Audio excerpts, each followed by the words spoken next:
De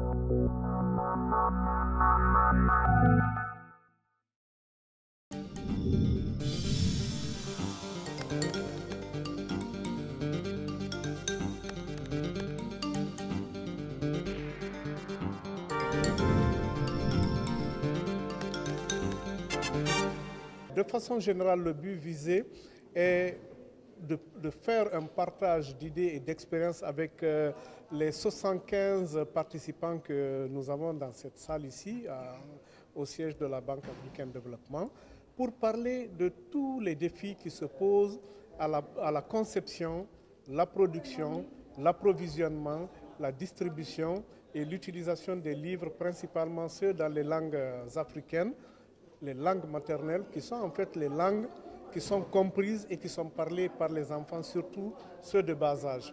Parce que comme nous le savons tous, un pays ne peut se développer d'abord qu'à travers ses langues. Il faut que les enfants qui arrivent pour la première fois à l'école soient pris en charge dans leur langue maternelle pour qu'ils comprennent c'est quoi le nouvel environnement, c'est quoi l'école dans laquelle ils mettent les pieds pour une première fois.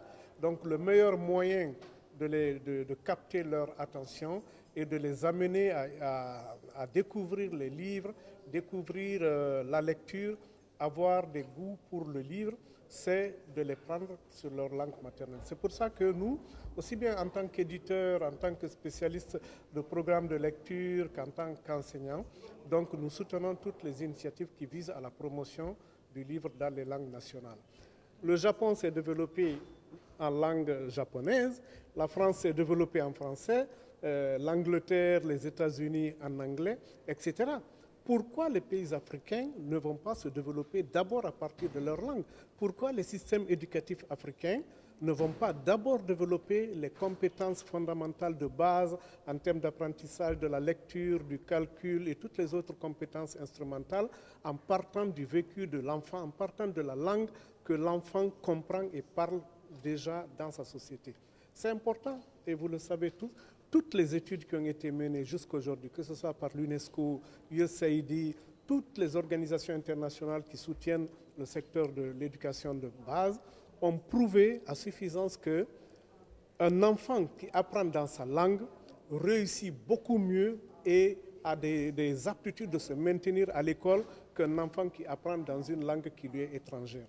C'est pour ça que nous disons qu'il faut que, aussi bien sur le plan de la volonté politique que sur les engagements des différentes politiques éducatives, linguistiques, culturelles et autres, que nous mettons l'emphase sur nos langues pour que nos enfants, quand ils arrivent à l'école, ils s'identifient. Ils ne se disent pas qu'ils viennent dans un monde qui leur est inconnu. Parce qu'en fait, arriver le premier jour de scolarité et qu'on vous dise non, tu n'as pas le droit de parler ta langue, tu écoutes une autre langue que tu ne connais pas, c'est déjà un handicap à l'apprentissage.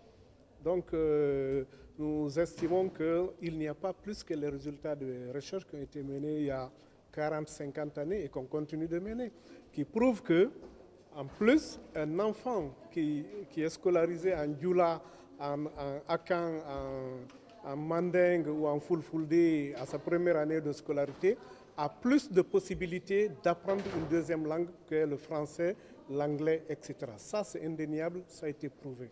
La multiplicité des langues ne doit pas être vue comme un handicap, mais plutôt comme une chance pour ouvrir le maximum d'opportunités au maximum d'enfants dans ces pays.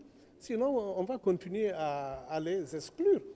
Pour dire qu'un enfant qui ne réussit pas en français, et nous savons tous aujourd'hui que tous les tests qui sont mis, que ce soit le PISA ou autre à l'échelle internationale, prouvent que jusqu'à la fin de l'enseignement secondaire, vous avez très peu d'enfants qui lisent et qui comprennent correctement un texte en français. Pensez-vous que cela aurait été le cas si c'était dans leur propre langue maternelle? Non, c'est évident. Parce qu'ils auraient appris beaucoup plus rapidement et beaucoup plus en profondeur. Donc moi, je crois qu'il faut plus voir la multiplicité des langues comme un enrichissement, comme une valeur ajoutée en termes éducatifs qu'en termes d'obstacles. Même si je comprends bien ce que vous voulez dire aussi, c'est que À un moment donné, compte tenu des moyens disponibles, compte tenu du nombre d'enseignants disponibles, compte tenu du fait qu'il faut beaucoup plus de matériel pour autant de langues, qu'il faut peut-être arriver à une négociation. Moi, je parle plus de négociation que de décision brusque d'exclusion de langues. On peut négocier et dire qu'on va sélectionner des langues qui sont comprises par la majorité de la population et mettre l'emphase là-dessus. Mais ça, c'est une question de choix national. C'est une question de décision locale.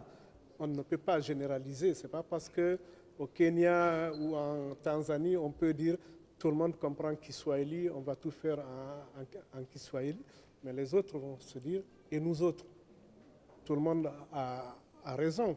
Notre première source d'identification, c'est notre langue maternelle. On est d'abord ce qu'on parle, ce qu'on entend, ce qu'on comprend, avant de s'ouvrir sur d'autres. Donc ça, il y a aussi l'aspect culturel, l'aspect politique, je voulais dire, de la question, au-delà de l'aspect strictement culturel.